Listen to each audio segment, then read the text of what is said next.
সিদ্ধান্ত গীতা ভাগবতে গায় নিজে আচরণ করে গিয়েছে। হে জীব, তোমরা কি করবে? দুটি বাহু ঊর্ধ্ব দিকে তুলে বদন ভরে মধুমাখা কৃষ্ণ নাম বলবে। যখন সেই নামটা বিলিয়ে দিবে, নাম যখন জপ করবে, তৃণের মতো নিচু হয়ে সেই নাম জীবের কাছে বিলিয়ে দিবে, তাহলে জীব সেটা গ্রহণ করবে। আজ যদি এখানে বলি বাবা, জানেন আজ এখানে বললাম যে চুরি করা মহাপাপ। আজ আমি এখানে বলে গেলাম যে চুরি করা মহাপাপ। এখানে আমি তো জানি যে আমার থেকে শত সহস্র গুণ আপনারা অনেকে বেশি জানেন। এখানে যে আমি সবচেয়ে সবকিছু জানি এমন কিন্তু নয়, আমার থেকে শত সহস্র গুণ ভক্তগণ জানি। এখন যদি আমি মনে করি যে আমি, আবার অনেক ভক্ত আছেন যাদেরকে বলে অন্ধ ভক্ত, যারা মনে করে কীর্তনিয়ারা যা বলবে তাই সঠিক বলে না। কারণ এখানে কেন আমরা ওইগুলো ভাবি যে একজন কীর্তনী একজন পাঠক যা বলে তা শুদ্ধ এবং সঠিক?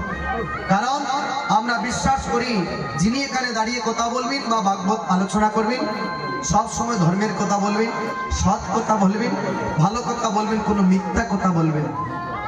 এখন যদি আমি মিথ্যার আশ্রয় নেই, আশ্রয় নিয়ে যদি আপনাদেরকে বুঝিয়ে যাই, এখানে কাঁদিয়ে যাই, এটা কিন্তু আর কেউ বুঝুক আর না বুঝুক, গোবিন্দ কিন্তু বুঝছে।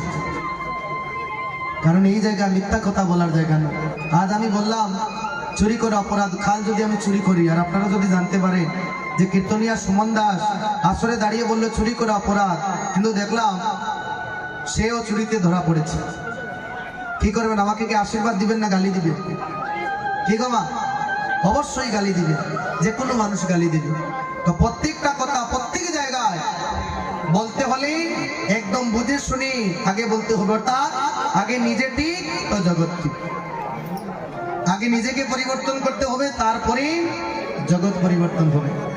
এখন বেশিরভাগই দেখা যায় ওই সংসারের কথা, জড়জাগতিক জগতের কথা নিয়ে আসরে এসে কাঁদিয়ে আসর থেকে সবাই চলে যায়। কথা হলো এখানে আমরা এসেছি মায়ার জালে আবদ্ধ হয়েছি, আমরা মায়ার জালে আবদ্ধ হয়ে গোবিন্দের থেকে দূরে চলে এসেছি। সেখান থেকে গোবিন্দের সেই লীলাটুকু দর্শন করতে পারছি না, কারণ অদ্যাবধি নিত্য লীলা করে গৌর রায়, আর কোনো ভাগ্যবান তারে দেখিবারে পায়। গোবিন্দের লীলা, এখানে গোবিন্দ লীলা করছেন, কেউ দেখতে পায় আর কেউ পায় না। কেন পায় না? যে মায়ার জালে ডুবে আছে সেই দেখতে পায় না, আর যে মায়ার জালে ডুবতে পারেনি, ডুবেনি, সেই গোবিন্দকে দেখতে পায়। তাহলে এখানে যদি এসে মায়ার কথাই বলি, তাহলে কীর্তন এখানে কেন আমাকে এনেছে? এখানে যদি সংসারের কথা বলি, তাহলে তো আমরা সংসারে ডুবে আছি, ওই সংসারের কথা শুনবার জন্য এখানে আসি। তো বলবেন আমরা কি সংসারের কথা বলবো না? অবশ্যই আমরা কোনো না কোনো প্রসঙ্গে আমরা অনেক সময় সেই জড়জাগতিক জগতের কথা বলি, কিন্তু যদি এখানে মায়ার কথা বলে যদি আমরা এখানে জীবীকে কাঁদাই, সেই কান্না আসলে কেঁদে কোনো লাভ নাই। আমরা বলি যে আজ আসরে গিয়েছিলাম কিন্তু প্রেম হইল, কিন্তু এখনো অনেকে জানলাম না প্রেম বিষয়টা কি। শুধু কি নয়নে জলে কাঁদলে প্রেম?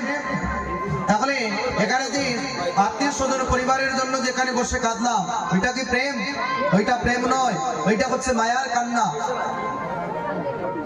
এখন যদি বিভিন্ন গান আছে, অনেক লেখক অনেক গান পরিবেশন করে গিয়েছে, উদাহরণস্বরূপ বলি, যেমন এখানে যদি গান বলি যে পাষাণ মনরে তুমি ভাবো কারা লাগিয়া, শেষের বিয়া হবে তোমার নদীর ঘাটে গিয়া, যেমন সংসারের কথা। আরো অনেক অনেক গান আছে। ওই সংসারের কথা যখন আমি শুনলাম যে আমি তো মারা যাবো, একদিন শ্মশান ঘাটে যাব, আমি ওইগুলো আমার মাথার মধ্যে চলে আসলো, আমি তখন নয়ন জলে কাঁদছি। কিন্তু আমি কাঁদলাম কার জন্য? কিন্তু আমার নিজের জন্য কাঁদছি, যে আমি একদিন মারা যাবো বলে আমার দুঃখ হচ্ছে, যে মায়ার সংসার ছেড়ে যাবো বলে কাঁদছি। তাহলে এটা কি গোবিন্দের জন্য কাঁদলাম? গোবিন্দের জন্য কি কাঁদলাম না? কাঁদলাম কার জন্য? আমি আমার নিজের জন্য কাঁদছি। তাহলে আমার নিজের জন্য কেঁদে তো কোনো লাভ হলো না। যদি আমি গৌর বলে গোবিন্দ বলে যদি এক মনে এখানে বসে কীর্তন আস্বাদন করতে পারি, তবেই গোবিন্দের কৃপা বর্ষিত হবে, তবেই কৃষ্ণের কৃপা হবে, গোবিন্দের কৃপা হবে, না হলে হবে না। তো বেলি অবসান সময়ে সুরধনির ঘাটে নদীয়ার ভাগ্যবতী মরমনাগরী গিয়েছে। যাবার পরে বলছে, জানিস অনাগরী, আমি আজ বেলি অবসান সময়ে গিয়েছিলাম সুরধনির ঘাটে, সেখানে গিয়ে অপরূপ রূপ দেখলাম, সেই রূপের কথা আমি তোর কাছে বলছি। বলে